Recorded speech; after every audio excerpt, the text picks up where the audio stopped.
Ok,ចំពោះអ្នកនរនេះដែលមានបញ្ហាទៅលើកម្មវិធី Microsoft ទាំង3ដែលយើងឧស្សាហ៍ប្រើជាងគេនោះគឺកម្មវិធី Microsoft Word កម្មវិធី Microsoft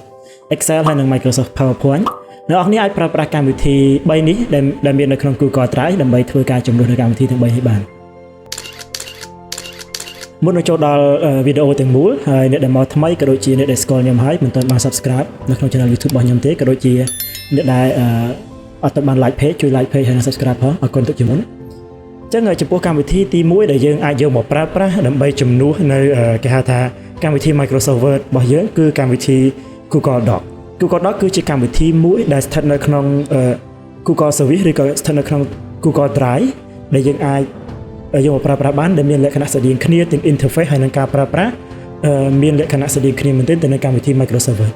ហើយបញ្ជាក់មួយទៀតគឺយើងមិនត្រូវការចាំបាច់ប្រើប្រាស់ license ទេដែលគ្រាន់តែយើងអស់គ្នាត្រូវការនៅ Google account ដើម្បីធ្វើការបង្កើតនៅគេហៅថាយកវាទៅឡុកចូលក្នុងកម្មវិធី Google ណាមួយហើយដើម្បីអាចប្រើប្រាស់បានហើយកម្មវិធីទី2នោះគឺកម្មវិធី Google Sheet កម្មវិធី Google Sheet នេះគឺជាកម្មវិធីមួយដែលមានលក្ខណៈស្រដៀងគ្នាទៅនឹងកម្មវិធី Microsoft Excel ដែលទាំងការប្រើប្រាស់រូបមន្តក៏ដូចជា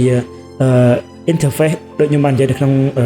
Microsoft Word យ៉ាងដែរនៅក្នុង interface របស់ Excel និង Google Sheet គឺមានលក្ខណៈស្រដៀងគ្នាខ្លាំងទាំងការប្រើប្រាស់អីមួយចំនួនធំមែនទែនក៏ដូចគ្នាខ្លាំងហើយចុងក្រោយគេនោះគឺកម្មវិធីទី3ដែលអាចជំនួសនៅកម្មវិធី PowerPoint បាន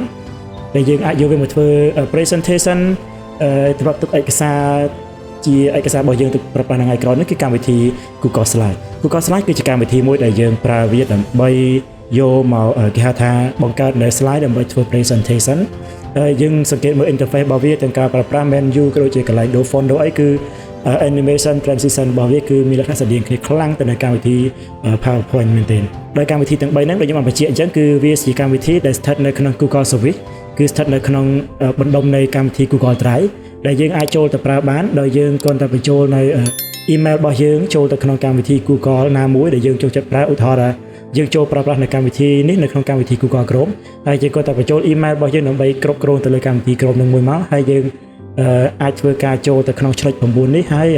យើងរកពាក្យ Google Drive មកហើយបន្ទាប់មកយើងធ្វើការចុចពាក្យ new ហើយយើងឃើញមានកម្មវិធីទាំង3ហ្នឹងហើយយើងអាចចុចប្រើប្រាស់វាបានទៅតាមនឹងដែរ